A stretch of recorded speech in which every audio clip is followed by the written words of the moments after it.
Donc si vous me suivez, vous avez compris à quel point tout est lié. L'intestin s'inflamme, ensuite c'est le cerveau qui s'inflamme. Pour résumer, voilà le lien. Les causes sont multiples et multifactorielles de l'inflammation. Ça peut être des infections, des bactéries, des virus, une mauvaise alimentation, du stress chronique. Ensuite, on a une inflammation de l'intestin avec cette porosité, cette perméabilité intestinale. Et puis, on a une inflammation qui se généralise et qui monte au cerveau. Et ce sont les cellules gliales, donc le milieu dans lequel baignent les neurones, qui est inflammé.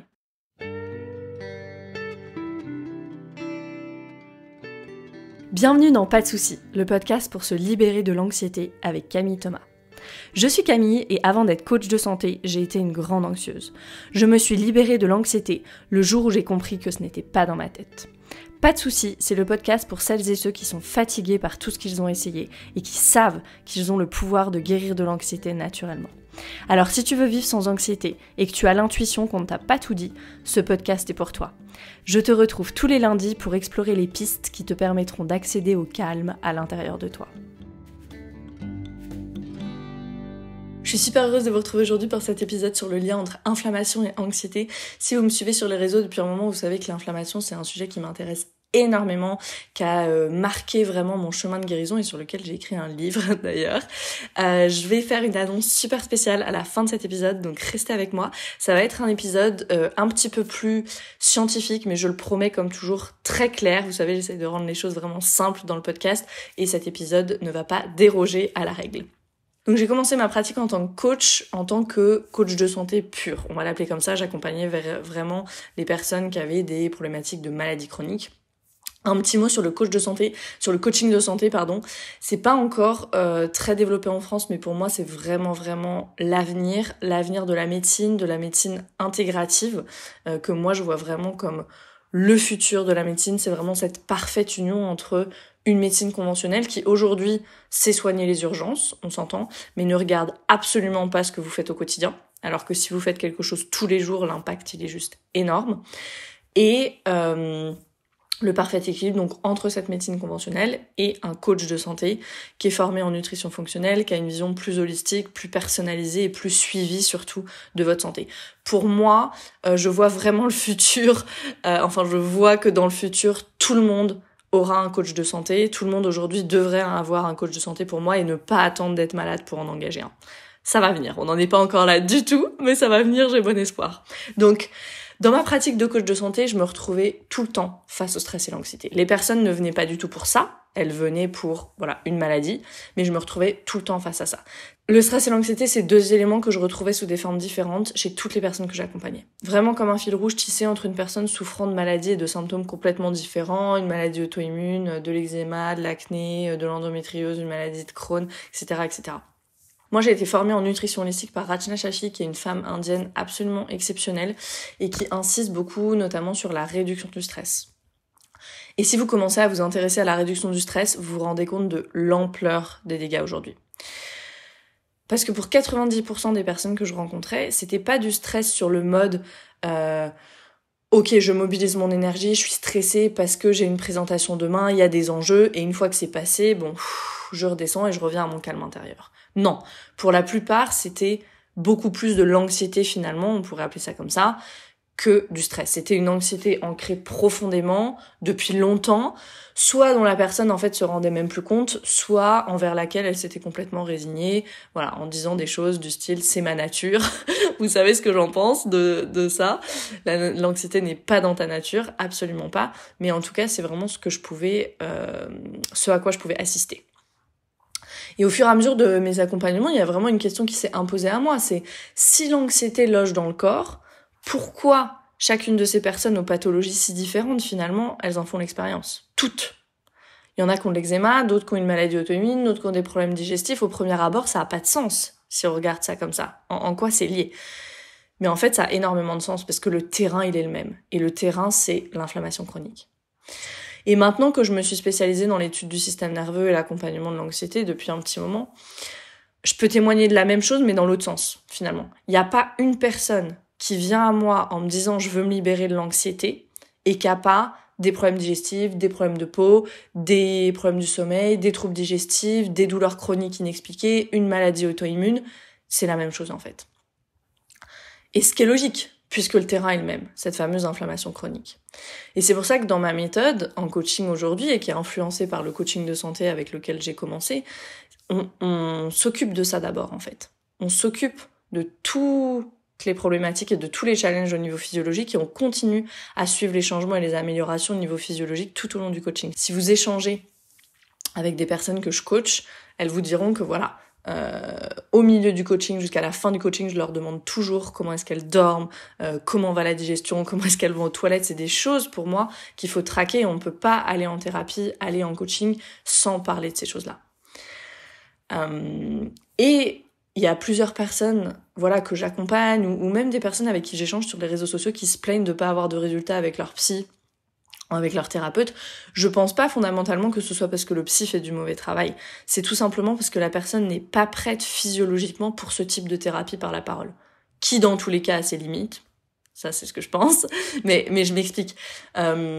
Il y a un médecin aux États-Unis qui m'a beaucoup éclairé sur le sujet. Il a écrit un livre qui s'appelle The Ultra Mind Solution, qui est un best-seller aux États-Unis, qui est un médecin fonctionnel, Mark Hyman. Et lui, il a écrit ce livre sur le lien entre l'alimentation, le mode de vie et la santé mentale, justement. Et lui, il dit 90% des personnes ne sont pas prêtes physiologiquement à aller chez le psy. Et il a raison. Moi, c'est vraiment ce dont je peux témoigner aussi de ce que j'ai pu voir dans ma pratique. Vous pouvez parler pendant des heures, mais si vous êtes complètement inflammé, si au niveau hormonal ça va pas du tout, ça va pas vous aider. Il faut, et quand on dit il faut passer par le corps, c'est ça aussi, oui, il faut passer par des pratiques somatiques, revenir dans le corps, faire son yoga, faire ses exercices de respiration, etc. Oui, mais il faut aussi s'occuper de l'inflammation chronique de bas grade qui est à l'œuvre, et on va en parler. Donc l'inflammation, c'est quoi ? Vous savez que moi j'aime bien les définitions, donc j'ai pris la définition du Larousse. L'inflammation, c'est l'ensemble des phénomènes de défense de l'organisme contre une agression. Donc une agression, ça peut être un traumatisme, une infection, etc. Et qui se manifeste par des signes divers, donc douleur, chaleur, rougeur, tuméfaction aussi, on peut avoir des gonflements, ça c'est ce qui se passe à l'intérieur de nous. Pour bien comprendre le phénomène de l'inflammation, là c'est essentiel de faire une distinction. Il nous faut distinguer absolument entre inflammation aiguë et inflammation chronique, sinon on peut pas comprendre. Sinon c'est comme si vous me parliez d'un loup et puis en fait moi j'ai en tête un chien. C'est pas du tout la même chose. L'inflammation aiguë, c'est vraiment ce mécanisme naturel du corps qui en fait, après la bataille contre un élément extérieur qui est malvenu, une bactérie, un virus, permet la guérison. Okay ? C'est j'ai une bonne grippe, j'ai de la fièvre, je me repose. Au bout de quelques jours, je suis à nouveau sur pied, j'ai pas de séquelles, j'ai pas de symptômes qui se prolongent, je suis guérie. L'inflammation chronique, elle est déclenchée par un stimulus continu. Et ça, c'est la grande différence. C'est pas un stimulus one shot, c'est en continu. Et qu'est-ce qu'on a comme stimulus continu, par exemple ? Le stress chronique, une alimentation qui est pas appropriée, des épisodes inflammatoires qui n'ont pas été résolus. Et en fait, c'est vraiment une inflammation qui connaît pas de répit finalement et qu'empêche l'organisme d'entrer dans une phase de réparation. Donc, inflammation aiguë suivie de guérison, inflammation chronique, il y a jamais de guérison. C'est ça la grosse différence. L'inflammation chronique, elle est continue.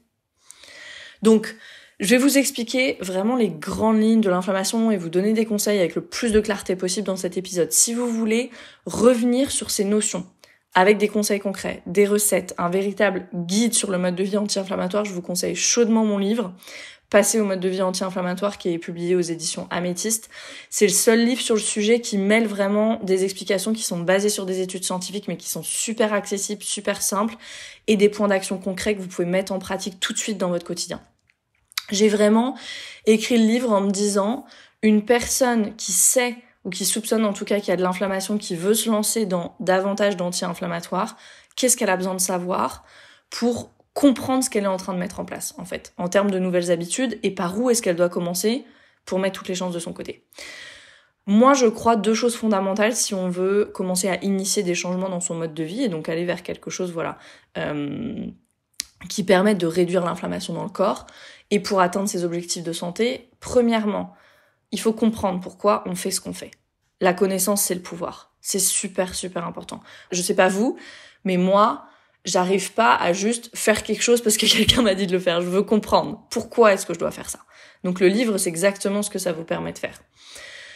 Et deuxièmement, il faut que ce soit simple. toutes les pratiques du livre, vraiment jusqu'aux recettes, il y a aussi des recettes dedans, sont vraiment simples, mais si vous les mettez en place, c'est des habitudes, des pratiques qui deviennent véritablement les gardiennes de votre santé et tout change. Donc je vais vous parler de l'inflammation dans cet épisode, comment elle naît, ses conséquences, pourquoi c'est vraiment important de s'occuper de cet aspect-là quand on veut connaître un mieux-être au niveau de sa santé mentale, quand on veut soulager l'anxiété. Et si vous voulez savoir par où commencer, exactement quoi faire, je vous renvoie vraiment à mon livre. Je vais mettre le lien dans les notes de l'épisode, il est disponible partout de toute façon, sur Amazon, à la Fnac et dans de nombreuses librairies. C'est difficile de parler d'inflammation chronique sans parler de l'intestin. On dit souvent que tout part de l'intestin. L'inflammation chronique, elle est intimement liée à la santé intestinale. Pourquoi ? Parce que l'intestin, c'est vraiment un organe clé de l'immunité du tube digestif. Quand on parle d'inflammation chronique, on parle de système immunitaire. On est bien clair là-dessus. La muqueuse intestinale, elle joue un rôle de filtre en fait, entre le contenu de l'intestin, donc ce qu'on mange, et le milieu intérieur de l'organisme. Donc, la barrière intestinale, elle va laisser passer les nutriments, tout ce qu'on veut dans notre corps, ok ? Les vitamines, les minéraux, les acides aminés, les acides gras, elle va laisser passer ça dans la circulation sanguine, et au contraire, elle va bloquer, elle va empêcher la pénétration des micro-organismes, de tous les indésirables, en fait, des composés toxiques, des choses qui ne doivent pas passer dans le milieu intérieur. Comment est-ce que ça déraille ? Quand la muqueuse intestinale, elle est enflammée, ce qu'on appelle les jonctions serrées, en fait, qui permettent cette fonction de barrière, elles se distendent, en fait. Et du coup, cette barrière, elle commence à être poreuse, elle est plus aussi efficace, et elle commence à laisser passer, les indésirables dont j'ai parlé tout à l'heure. Donc ça peut être des bactéries, ça peut être des particules alimentaires pas complètement digérées, voilà. Et quand ça passe dans le milieu intérieur, quand ça passe dans la circulation sanguine, le corps, il est en mode, qu'est-ce qui se passe ? Ça devrait pas se passer. Donc, processus inflammatoire. Si je reviens à ma définition de l'inflammation, c'était l'ensemble des phénomènes de défense de l'organisme contre une agression. Donc c'est vécu comme une agression, parce que ça devrait pas être là, ça devrait pas être dans le milieu intérieur. Et donc cette barrière intestinale là, qui devient poreuse, en fait, on parle vraiment de porosité intestinale, de perméabilité intestinale, vous avez peut-être déjà entendu ces termes, et ça c'est vraiment ce qui va nourrir l'inflammation chronique. Alors c'est un petit peu l'œuf ou la poule ou le serpent qui se mord la queue. Est-ce que c'est d'abord l'inflammation chronique due l'alimentation au stress, etc. qui fait que la barrière intestinale devient poreuse, ou la porosité de la barrière intestinale qui fait qu'il y a de l'inflammation chronique? Les deux se nourrissent en fait. Okay ? Dans tous les cas, on n'a pas besoin de savoir qui est né à la seconde près en premier, on va agir dessus. C'est beaucoup plus important. Donc ici, pour vous montrer un peu à quel point aussi notre environnement et nos habitudes de vie sont pas tellement adaptées, je vais le dire comme ça, je vais faire un parallèle avec le stress chronique. Le stress chronique, ça nourrit absolument l'inflammation, on va voir pourquoi.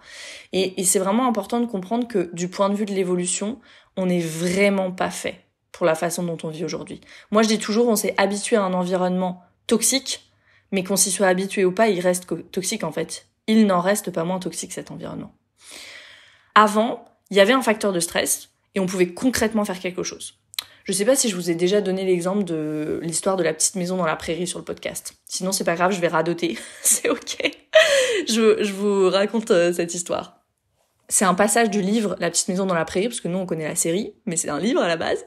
Et dans un des passages, c'est la nuit et il va geler. Et donc toute la famille Ingalls est là dans la maison et attend le gel. Et le gel, ça veut dire que toute la récolte de maïs serait perdue. Et donc ils sont là. Et ce qu'ils font, du coup, pour anticiper le gel, c'est qu'ils vont arroser chaque petit plant de maïs pour éviter de perdre la récolte. Donc, pourquoi est-ce que je vous donne cet exemple ? Parce que c'est un énorme stress, en fait. C'est, si je perds toute la récolte de maïs, concrètement, je peux pas manger. C'est un énorme stress. Mais ils ont pu faire quelque chose. Ils vont arroser chaque petit plant de maïs, ils rentrent chez eux, ils ont sauvé la récolte, ils sont soulagés. Nous, aujourd'hui, quand on est en proie au stress, on est en proie au stress sur quoi ? Des emails, notre compte en banque, ce que tel ami nous a dit ou ce que tel collègue nous a répété. C'est tout des choses sur lesquelles finalement on n'a pas de pouvoir, ou en tout cas pas de pouvoir physique. On peut rien faire concrètement avec notre corps pour aller résoudre le problème. Et ça, c'est hyper toxique en fait. Parce que ça s'arrête jamais, ce stress, et en même temps on peut rien faire. Et ça, c'est une des racines de l'anxiété. Et pour l'inflammation chronique, en fait, c'est pareil, nos rythmes ne sont vraiment pas adaptés. Les tempos, par exemple, auxquels on mange sont pas adaptés. Alors ici, pas de jugement. Moi, je suis la reine des snacks.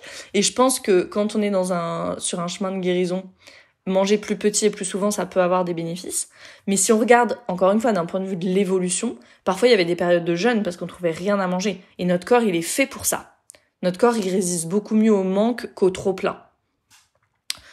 Sans parler du fait que la nourriture n'était pas transformée, bien sûr. J'imagine que j'ai même pas besoin de revenir sur la transformation de la nourriture qui nourrit l'inflammation. Je vais juste partager une petite citation que j'aime beaucoup en piqûre de rappel et qui dit « Nous sommes nourris par l'industrie agroalimentaire qui se fiche de la santé et nous sommes soignés par l'industrie pharmaceutique qui se fiche de la nourriture. » Voilà, je pense que ça dépeint à peu près le tableau. Une petite anecdote, je vous partage ma vie. Moi, j'ai fait mes débuts d'entrepreneur dans l'agroalimentaire. Je voulais vraiment changer le monde. J'avais créé mon entreprise de produits sans gluten, végétaux. On faisait des pâtisseries de voyage à base de farine de pois chiches. J'ai passé des heures, 8 heures, 9 heures dans l'arrière-boutique d'une boulangerie à faire des cookies à base de farine de pois chiches et d'huile de coco. J'avais mal au dos, c'était terrible. Et puis je me suis rendu compte que voilà, c'était une activité où il y avait beaucoup de logistique, de commercial et que peut-être finalement changer le monde, ça passait pas par les rayons des supermarchés. J'avais beaucoup trop cette vocation du soin, de l'accompagnement et j'ai changé de direction. Donc un petit message pour vous aussi, c'est pas le sujet de cet épisode, mais si votre anxiété vous empêche de vous tourner vers ce que vous avez vraiment envie de faire ou si juste votre vision change en fait, parce que moi je voyais les problèmes dans cette industrie agroalimentaire et je me suis dit je peux avoir un impact à cet endroit-là et puis après je me suis dit non mais en fait si les personnes veulent changer d'alimentation, il faut que ça passe par un changement personnel aussi avant. Ça passera pas par l'offre qu'il y a dans le supermarché. Donc si votre anxiété vous empêche de vous tourner vers ce que vous avez vraiment envie de faire, faites-le quand même. Mettez votre anxiété dans le siège passager et faites-le quand même. Moi, j'avais un potentiel énorme. Je connaissais tout le monde en Europe, dans le secteur de la protéine végétale, de l'alimentation du futur. Si j'avais voulu, j'aurais pu faire quelque chose d'immense dans ce domaine-là. Mais je sentais que j'avais besoin de guérir, j'avais besoin déjà de me guérir moi, et je voulais absolument, accompagner. Et donc, je suis partie en Inde à la place. Voilà, donc un petit message pour vous. Osez. On a le droit de changer de direction, on a le droit de changer de vision. Je reviens à mon inflammation chronique et à mon stress chronique. Donc vous comprenez que le problème, que ce soit pour le stress chronique ou l'inflammation chronique, c'est vraiment le fait que ça s'arrête jamais. En fait, il n'y a jamais ce temps de régénération, que ce soit pour le système immunitaire avec l'inflammation ou pour le système nerveux avec le stress chronique. Et les deux systèmes sont intimement liés. Donc c'est un cocktail Molotov un peu. Donc je reviens à l'inflammation. Aujourd'hui, il y a vraiment énormément d'études scientifiques qui montrent le lien entre inflammation et anxiété. Et le lien entre microbiote intestinal, inflammation et santé mentale est vraiment de plus en plus étudié. C'est super excitant. On n'insistera jamais assez sur l'importance de passer par le corps pour soulager les symptômes psychologiques. Je le répète tout le temps, mais l'anxiété n'est pas dans la tête. L'anxiété n'est pas dans la tête. Si vous devez retenir une chose de cet épisode, c'est ça. Et moi, c'est vraiment ce que j'ai constaté dans ma pratique de coaching de santé. Au début, j'étais un peu stupéfaite parce que les personnes, elles venaient me voir pour des problèmes physiques, à première vue vraiment sans lien avec l'anxiété. Je leur proposais un protocole, du coup, pour soutenir la détoxification, réduire l'inflammation, réparer l'intestin. Et au bout de quelques semaines, la plupart des personnes, bien sûr, elles constataient un soulagement physique, mais aussi psychologique. Elles se sentaient, elles me disaient, je suis moins agitée, plus ancrée, plus calme. Elles avaient une plus grande clarté d'esprit. Donc c'est vraiment hyper impactant ce qu'on va faire au niveau physio finalement sur la santé mentale. Alors on parle d'inflammation chronique dans le corps, mais il faut savoir que le cerveau peut lui aussi être enflammé, et ça c'est peut-être un peu la pièce du manquante du puzzle, ou ce qu'on comprend pas forcément bien aujourd'hui, parce que jusqu'à il y a quelques temps, quand on parlait du cerveau, on parlait que des neurones. Quand on pense cerveau, on pense aux neurones qui sont responsables de recevoir et de transmettre des messages, mais la vérité c'est que les neurones ça représente que 10% de la masse du cerveau. Les 90% restants du cerveau, c'est constitué des cellules qu'on appelle les cellules gliales. Et ça, c'est des cellules qui servent à la protection des neurones. C'est un peu comme la masse noire du cerveau, en gros. Et il y a beaucoup plus de cellules gliales que de neurones. Le truc, c'est que pendant les 100 dernières années, on regardait que ce qui produisait des signaux électriques dans le cerveau. Donc c'était les neurones. Et du coup, on s'intéressait pas du tout aux cellules gliales. Et c'est que depuis une vingtaine d'années qu'on s'intéresse aux cellules gliales et on s'est rendu compte qu'elles maintiennent l'homéostasie, en fait, du milieu dans lequel baignent les neurones et qu'elles jouaient un rôle dans l'immunité aussi, ces cellules gliales. Donc c'est ces cellules gliales qui sont susceptibles de s'enflammer, avec pour conséquence de nombreuses affections mentales. Ça va de l'anxiété à la schizophrénie, en passant par l'autisme et la dépression. Donc retenez juste que dans le cerveau, on a des neurones, mais que ça fait pas tout, et qu'il y a un milieu dans lequel baignent les neurones, et que si ce milieu-là, il est complètement enflammé avec ces cellules gliales, et ben ça peut que donner de l'anxiété, de la dépression et toutes les autres affections mentales qu'on connaît. Il y a un super livre qui s'appelle L'homme glial de Yves Agid et Pierre Magistretti, qui sont 2 professeurs. Je vais mettre le lien dans les show notes de l'épisode si vous voulez aller plus loin sur ce sujet des cellules gliales. Donc si vous me suivez, vous avez compris à quel point tout est lié. L'intestin s'inflamme, ensuite c'est le cerveau qui s'inflamme. Pour résumer, voilà le lien. Les causes sont multiples et multifactorielles de l'inflammation. Ça peut être des infections, des bactéries, des virus, une mauvaise alimentation, du stress chronique. Ensuite, on a une inflammation de l'intestin avec cette porosité, cette perméabilité intestinale. Et puis, on a une inflammation qui se généralise et qui monte au cerveau. Et ce sont les cellules gliales, donc le milieu dans lequel baignent les neurones, qui est inflammé. Si vous voulez savoir où vous en êtes avec l'inflammation, vous vous dites « Oh là là, mais moi je sais pas, j'aimerais bien savoir », il y a un test très complet dans mon livre avec plein de questions où vous pouvez avoir un panorama un petit peu de où vous en êtes sur ce sujet de l'inflammation chronique. Donc maintenant, on a compris qu'est-ce qui provoque l'inflammation chronique et puis comment ça se joue dans le corps avec l'intestin, avec le cerveau. Maintenant, c'est quoi finalement les effets ? L'inflammation chronique, elle va avoir des effets sur l'absorption des nutriments. Le microbiote intestinal, il joue un rôle dans la dégradation et l'absorption des nutriments, et aussi dans la production de certaines vitamines, d'ailleurs. Or, quand on a une inflammation chronique de bas grade, c'est vraiment cette inflammation chronique qui est pas l'inflammation aiguë, c'est comme une immense vague. L'inflammation chronique, c'est genre des petites vaguelettes, mais qui sont tout le temps là, ok ? Donc on appelle ça l'inflammation chronique de bas grade. Dans l'inflammation chronique de bas grade, l'intestin grêle, il est affecté et il absorbe plus aussi bien les nutriments. Donc dans ce cas, du coup, on a 2 choses. Déjà, on a une alimentation qui est pauvre en nutriments parce qu'aujourd'hui, malheureusement, les sols sont complètement épuisés, déminéralisés. Donc, on a une alimentation qui est pas assez riche en nutriments et on a une absorption des nutriments par l'intestin qui est diminuée, qui se fait pas correctement. Donc, c'est dur d'avoir tous les nutriments qu'il nous faut. Ça va être très difficile. Or, le cerveau et le système nerveux, ils ont besoin d'être constamment nourris. Et ils sont nourris par quoi ? Par les nutriments, par les minéraux, par les vitamines qu'on lui apporte. On pense rarement d'ailleurs au cerveau comme un organe. Là, j'ai parlé des neurones tout à l'heure, des cellules gliales, mais le cerveau, c'est un organe en fait. Il a besoin d'être nourri et c'est un organe qui prend énormément d'énergie. Donc, l'idée, c'est vraiment de mettre toutes les chances de son côté sur le chemin de guérison et d'apporter ces nutriments. Donc, si on regarde un petit peu les nutriments essentiels à la santé cérébrale. Alors, là, je zoome un petit peu, mais tous les nutriments sont essentiels. On est bien d'accord.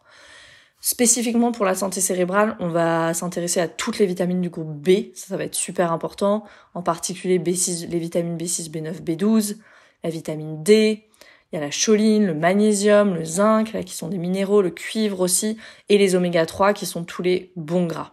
Okay. Une petite note, si vous êtes végétarien ou à tendance végétarien, souvent c'est difficile d'avoir les vitamines B et le zinc dans notre alimentation. Donc misez sur des aliments comme alors la levure nutritionnelle, ça peut être super intéressant, tout ce qui est les légumes verts, l'avocat, le riz complet, la patate douce, les lentilles, le tofu, graines de courge, graines de lin, graines de chia, misez vraiment sur ces aliments-là, intégrez-les pour avoir ce qu'il vous faut au niveau des vitamines B et de zinc, c'est vraiment important.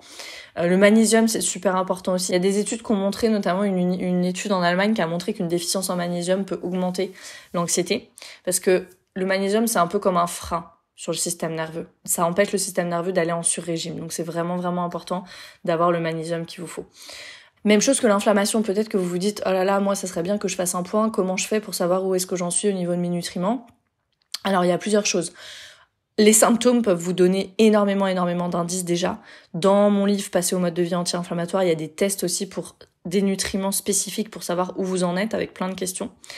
Après, vous pouvez bien sûr aller faire une prise de sang. La prise de sang, ça a ses limites dans le sens où c'est vraiment une photographie à l'instant T. Une prise de sang, si vous en faites une maintenant et une dans 48 heures, ça peut changer.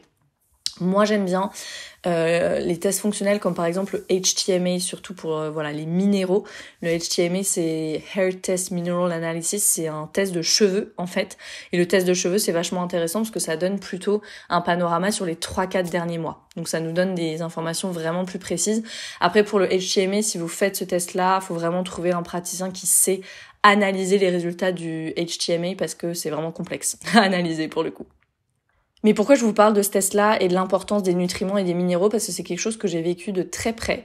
Au début de notre relation avec mon mari, quand je commençais à accompagner en coaching de santé, lui, il a commencé à présenter des symptômes divers, super bizarres. Vraiment, si on prenait tous ces symptômes, vraiment, c'était comme s'il y avait aucun lien entre eux.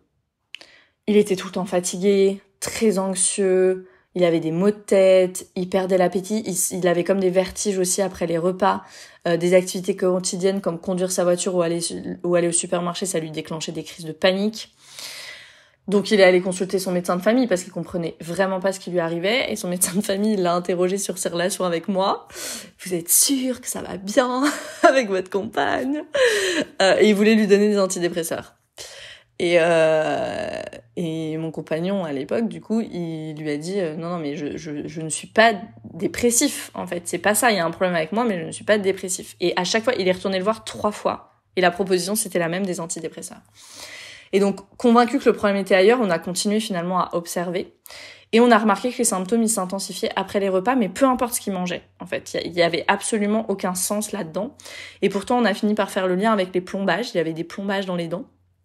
Des plombages anciens du coup qui avaient encore été faits à base de mercure et du coup il y avait des plombages qui étaient plus très bien fixés dans les dents et à chaque repas il avalait une petite quantité infime mais de mercure avec ses aliments et ça sur des mois voire des années ça avait provoqué un empoisonnement au mercure. Et ça, c'est des choses qu'avec le test HTMA, on peut voir, en fait. Et du coup, on a fait une analyse de cheveux et ça a confirmé nos soupçons. Et donc, on a pu commencer un processus de détoxification des métaux lourds. C'est long, le processus de détoxification des métaux lourds. Ça a pris au moins 1 an et demi avant qu'il revienne à son vrai moi, on va dire. Aujourd'hui, tout est revenu à la normale, mais c'était hyper handicapant. Donc voilà, si vous avez ce type de symptômes, l'anxiété en fait partie, les crises de panique en font partie aussi. C'est pour ça que j'en parle ici dans le podcast, parce que je sais à quel point ça peut être déroutant en fait, et on comprend pas ce qui nous arrive. Et moi j'ai vécu au plus près le désespoir de quelqu'un qui juste ne se reconnaît plus en fait. Et ça c'est hyper dur. Donc allez voir du côté de l'inflammation chronique, allez voir du côté des nutriments, allez voir du côté des minéraux, c'est vraiment super important. Ça peut venir de là. Même chose pour la vitamine D qui est super importante pour le système immunitaire, on le sait. Il y a plein de personnes qui, quand l'hiver arrive, allez, prenons un peu de vitamine D, c'est super. Or, elle mérite notre attention toute l'année, la vitamine D. Parce que le lien entre vitamine D et anxiété, il a été établi dans de nombreuses études, donc c'est super important d'être au top de ces niveaux de vitamine D. Donc moi, mon conseil, c'est sur la complémentation, bien sûr, faites-vous accompagner, mais retenez vraiment ce principe général de se complémenter à large spectre. Parce qu'à partir du moment où on a plus ce qu'il faut dans l'alimentation et à partir du moment où on a une inflammation chronique de bas grade, dans tous les cas, l'absorption des nutriments ne se fait plus correctement. Donc complémentez-vous à large spectre, ça veut dire quoi? Ça veut dire un multivitamine, multi-minéraux, avec une vingtaine de minéraux et de vitamines dedans, vous avez vraiment tout ce qu'il vous faut. Et pas juste du one shot, un peu de B12 par là parce que je suis végane, un peu de vitamine D parce que c'est l'hiver, non, ça sert à rien. Alors après être allé dans le très physiologique, je vais quand même vous parler des émotions, d'une émotion en particulier.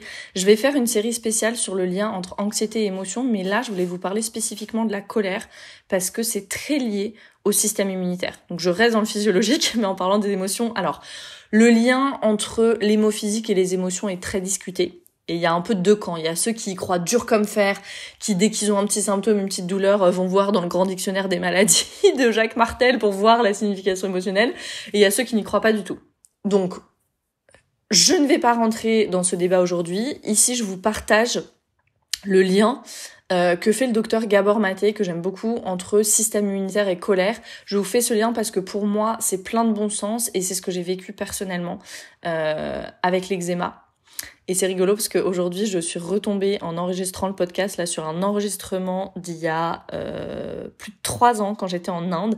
C'était l'enregistrement d'une des séances que j'avais faites avec la médecin ayurvédique que j'étais allée voir en Inde et elle parlait justement de la colère. Et dans l'enregistrement, je lui disais mais je comprends pas, je me sens pas particulièrement en colère et elle me disait mais Camille, vous avez tellement intégré la colère que vous ne la détectez même plus. Donc c'était rigolo parce que c'est pile aujourd'hui quand je suis en train d'enregistrer ce podcast sur le système immunitaire, sur l'inflammation et où je voulais vous parler de la colère. On est bien d'accord que quand on parle d'inflammation, on parle de système immunitaire. Donc c'est quoi le lien ? À quoi ça sert la colère et à quoi ça sert le système immunitaire ? C'est très intéressant parce qu'ils ont tous les deux la même fonction et c'est de vous protéger. La colère, elle vous sert à poser vos limites quand quelque chose va trop loin. Si j'envahis votre espace, vous allez vous mettre en colère, me dire de sortir. Donc la colère, elle sert à poser ses limites. Et le système immunitaire, il fait exactement la même chose. Il pose les limites entre ce qu'on appelle le soi, donc le milieu intérieur de l'organisme, et le non-soi, qui sont tous les éléments extérieurs, désirables ou indésirables. Donc si je supprime mon autoprotection d'une manière, je la supprime également d'une autre manière. Si je réprime ma colère, je supprime mon système immunitaire. Et ce système immunitaire, il peut même se retourner contre moi, et là on a une maladie auto-immune. Il a été démontré que les femmes qui répriment leur colère, elles ont une activité moindre d'un groupe de cellules immunitaires qu'on appelle les cellules natural killers. C'est des cellules immunitaires naturelles en fait qui défendent l'organisme. Ces cellules-là, elles ont pour mission de combattre les envahisseurs étrangers, donc les bactéries, les virus, on en a parlé. Et donc les personnes qui répriment leur colère saine, elles suppriment aussi l'activité de ces cellules, des natural killers, et ça veut dire qu'elles sont beaucoup plus sujettes aux maladies. Après là, c'est super important de faire la distinction entre la colère saine et la colère malsaine, on va l'appeler comme ça, ou la colère propre et la colère malsaine. Pourquoi ? Parce que quand on se met en colère, on double nos risques de crise cardiaque, nos crises d'accident vasculaire cérébral, parce qu'on a trop d'adrénaline, nos vaisseaux sanguins sont rétrécis, il y a plus de facteurs de coagulation, la tension artérielle, elle augmente, donc la colère malsaine, finalement, elle augmente aussi le risque de maladie. Donc maintenant, qu'est-ce qu'on fait ? On est coincé. Si je réprime ma colère saine, c'est pas bon pour mon système immunitaire, et si je laisse aller ma colère qu'on va appeler malsaine, c'est pareil, mes risques de maladie augmentent. Dans une de ses interviews, Gabor Maté, il cite Maître Eckhart, qui donne un super bel exemple, qui dit « Et si les êtres humains étaient comme des canards ?» Il y a un passage de son livre où il parle de 2 canards sur l'étang, donc il y a un qui traverse à la nage et l'autre qui nage trop près de l'autre canard. Donc le premier canard, il va faire froisser ses plumes et chasser l'autre canard. Et quand il a fait ça, c'est fini, c'est terminé. Il a posé ses limites. Ça, c'est une colère saine, c'est une limite en fait, qu'on pose. C'est une défense. Et Eckhart, il dit, et si le canard était comme un être humain ? Une fois l'incident terminé, la colère continue. Et il se dirait, bon sang, ce type, il vient toujours vers moi, il me l'a déjà fait la semaine dernière, qu'est-ce qui va pas avec lui ? Je parie que la semaine prochaine, il va le faire encore, je le déteste, il me saoule. Ça, c'est la colère malsaine. Donc pour résumer ce lien, si je réprime ma colère saine, mon système immunitaire va en pâtir, et donc j'ai beaucoup plus de risques d'avoir de l'inflammation, des maladies, et tout ce qu'on veut absolument pas avoir. Donc pour résumer, ce que montrent les études aujourd'hui sur le lien entre anxiété et l'inflammation. Il y a de plus en plus de preuves qui établissent le lien entre l'anxiété et certaines maladies chroniques, et vu que l'inflammation chronique, elle est impliquée dans ces maladies-là, on fait le lien entre inflammation et anxiété. Au niveau scientifique pur, on tourne un peu autour du pot. Ça veut dire qu'on établit plein de liens qui sont pas le lien direct entre l'inflammation et l'anxiété. Moi, je soupçonne que la prise de pincette soit liée aussi au juteux marché des anxiolytiques et des antidépresseurs qui sont allègrement prescrits pour l'anxiété. Mais ça, c'est une opinion personnelle. En tout cas, ce qu'on peut voir au niveau empirique, donc ce qui est basé sur l'observation, c'est que ce soit ce qu'affirment des médecins qui sont hyper experts dans ce domaine comme le docteur Mark Hyman ou juste que moi, de façon beaucoup plus humble, j'ai pu observer dans ma pratique, le lien il est très clairement établi et les améliorations, elles paraissent parfois véritablement miraculeuses. Donc c'est une bonne nouvelle parce que ça veut dire qu'il y a des solutions naturelles et qu'on peut vraiment agir au niveau physiologique pour se libérer de l'anxiété. Une petite annonce, je vous l'avais promis, je vais proposer une masterclass Brain Food, passer au mode de vie anti-inflammatoire pour soulager l'anxiété le jeudi 23 juin à 20h. Si vous n'êtes pas disponible, le replay sera disponible. L'accès à la masterclass sera gratuit si vous avez acheté mon livre et si vous m'avez laissé un avis sur Amazon. Vous pouvez me laisser un avis sur Amazon même si vous n'achetez pas le livre sur Amazon. Je comprends que vous ne vouliez pas faire vos achats sur cette plateforme. Mais moi, c'est vraiment la plateforme qui me permet de mettre le livre le plus en avant possible. Pour avoir accès à la masterclass, il vous suffit de m'envoyer un email à camille@camillethomas.com. Je vais mettre les informations dans les show notes de l'épisode. Vous m'envoyez un email avec une preuve d'achat ou une photo de vous avec le livre. Je sais qu'il y a des personnes qui ont acheté le livre il y a longtemps, donc juste laissez-moi un avis, envoyez-moi une petite photo de vous avec le livre, ça me fait toujours trop plaisir. Et je vous enverrai le lien pour la masterclass. On va aller en détail dans cette masterclass sur quoi manger, quoi faire. Pour moi, c'est pas que l'alimentation, c'est un mode de vie anti-inflammatoire. Je vous dirai exactement quoi faire et je vous donnerai un protocole hyper complet, que vous soyez sur le chemin de guérison ou un protocole aussi après de maintien une fois que vous êtes guéri pour rester en santé optimale, rester en santé physique, mentale, émotionnelle optimale, et tout ça se fait grâce au mode de vie anti-inflammatoire. J'ai hyper hâte de vous retrouver dans cette masterclass. J'espère que cet épisode a été éclairant pour vous et comme d'habitude, partagez-le si vous connaissez des personnes qui ont des maladies chroniques, qui ont de l'anxiété, vous soupçonnez que ça puisse les aider, ça peut aider tout le monde. Partagez cet épisode et je vous retrouve très vite pour un autre épisode de Pas de soucis.